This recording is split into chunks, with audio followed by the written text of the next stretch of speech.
Hello বন্ধুরা, কেমন আছেন? আজকে আবার ক্রিকেট নিয়ে একটু কথা বলবো।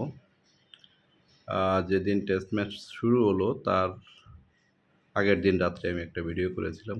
ছোট একটা ভিডিও যে আপনারা খেলা দেখেন, এনজয় করেন, ফলাফল নিয়ে ভেবেন না। এখন আজকে তৃতীয় দিন পরে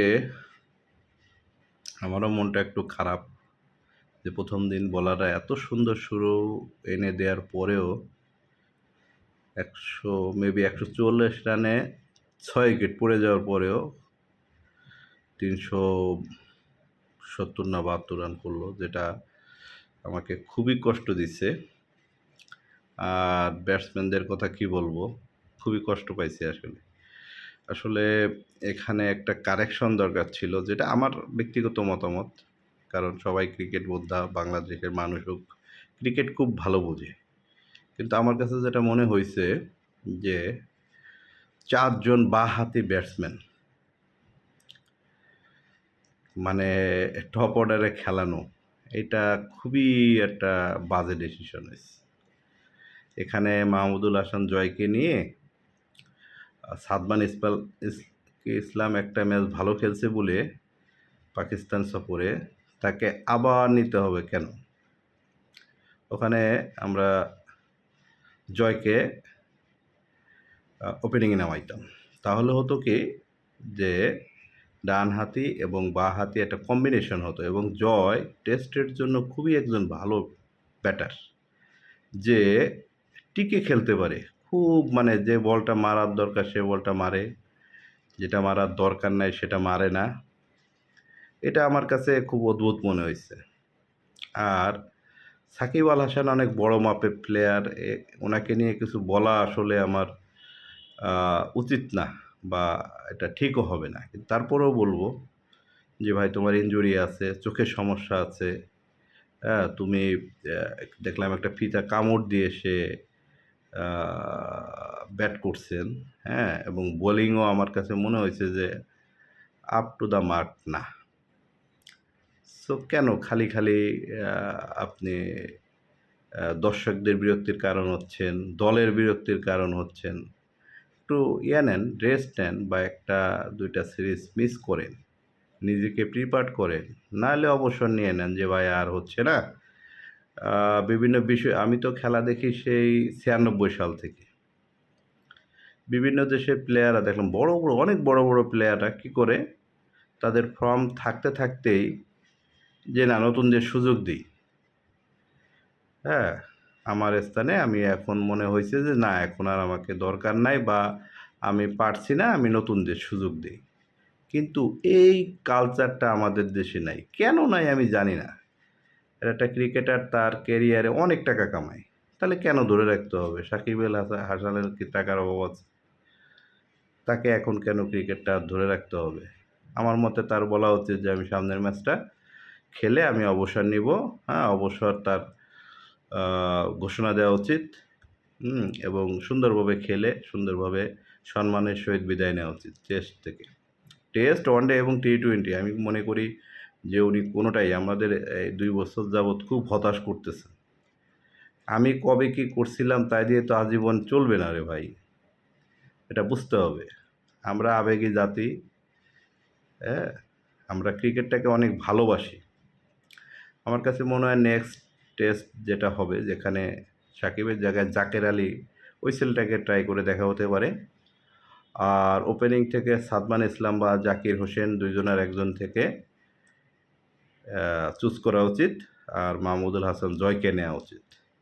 এটা আমি ক্রিকেট বিজ্ঞও না, অভিজ্ঞও না। তারপর আমার কাছে সাধারণ দৃষ্টিতে যেটা মনে হইছে এটাই বললাম। আর বলার যেনারা আছেন, ঠিক আছে। আপনি কাউকেই বাদ দিতে পারবেন না। পেসার রানাকেও দরকার আছে, তাসকিনকেও দরকার আছে, আবার এই হাসানকেও দরকার আছে। এবং মিরাজ তো আমাদের বেস্ট। এখন আমি মনে করি টেস্টে মিরাজ আমাদের বেস্ট খেলোয়াড়। আর যে আউটগুলা হয়েছে একেবারে দৃষ্টিকটু। মানে এটা মেনে নেওয়া যায় না। আচ্ছা, আচ্ছা। আরেকটা বিষয় হলো মোমিনুল হক।